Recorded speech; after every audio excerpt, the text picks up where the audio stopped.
Hello दोस्तों, मैं बीना सिंह आपकी दोस्त। आप हैं तो मैं हूँ, आपके बिना मेरा अस्तित्व कुछ भी नहीं है। हम हर एक व्यक्ति में परफेक्शन देखते हैं, लेकिन मैं आज ये सोचती हूँ परफेक्शन का विचार ही एक गलत अवधारणा है, क्योंकि कोई भी व्यक्ति पूर्ण रूप से परफेक्ट नहीं हो सकता।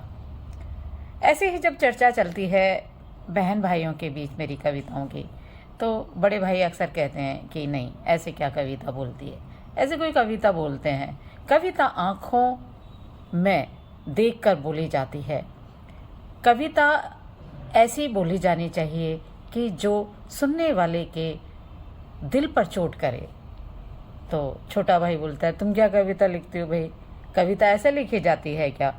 मतलब कुछ कविता लिखते हो जो मेरे मन के भीतर है, जो मैं उन्हें समझाना चाहती हूँ, वो उनको लगता है कि ये सत्यता है या ये है।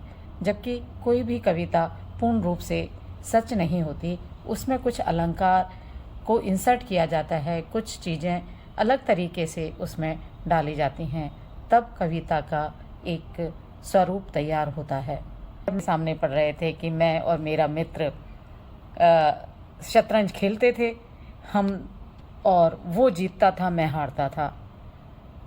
कोई बात नहीं, वो जीतता था, मैं हारता था।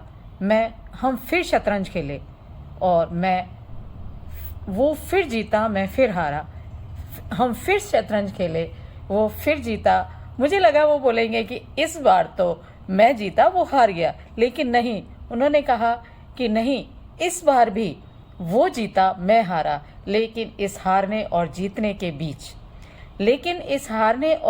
के बीच एक हमारा कम्युनिकेशन जो था वो प्रगाढ़ रहा। हमारी दोस्ती थी, वो कायम रही। मैं उसको समझ सका, वो मुझे समझ सका, और यही आपस में एक दूसरे को पहचानने का, जानने का जो तरीका है, उसी को हम दोस्ती का नाम देते हैं। तो उनका तो ये मानना है कि कविता ऐसे पढ़ो कि जो आँखों में आँखें डाल करके बोली जाए और जो सुनने वाले के हृदय तक पहुँचे। ऐसे शब्दों का प्रयोग करो जो आम जन को भी छू सकें। लेकिन जब मैं कविता लिखती हूँ तो मेरा नज़रिया अलग होता है, मेरी सोच अलग होती है। उसमें कुछ चीज़ें प्रतीकात्मक होती हैं। जैसे मैंने लिखा था कि गंगा के तट से मैं मुर्दों के बीच मुर्दों को देख रही हूँ। तो भाई का कहना था, क्या मरे हुए लोग तो मुर्दे ही होते हैं, तो मुर्दों के बीच मुर्दों को देखना क्या? जबकि उसमें मेरा नज़रिया ये था कि कुछ लोग तो सच में मुर्दे होते हैं जिन्हें हम बहाने जाते हैं, लेकिन कुछ लोग जिंदा भी मुर्दे होते हैं जो मुर्दों की जैसे ही पड़े रहते हैं, जो मुर्दों की जैसे ही रिएक्ट करते हैं। उनमें कोई जोश नहीं होता, उनमें कोई लगन नहीं होती, उनमें कोई उत्साह नहीं होता अपनी ज़िंदगी को जीने का।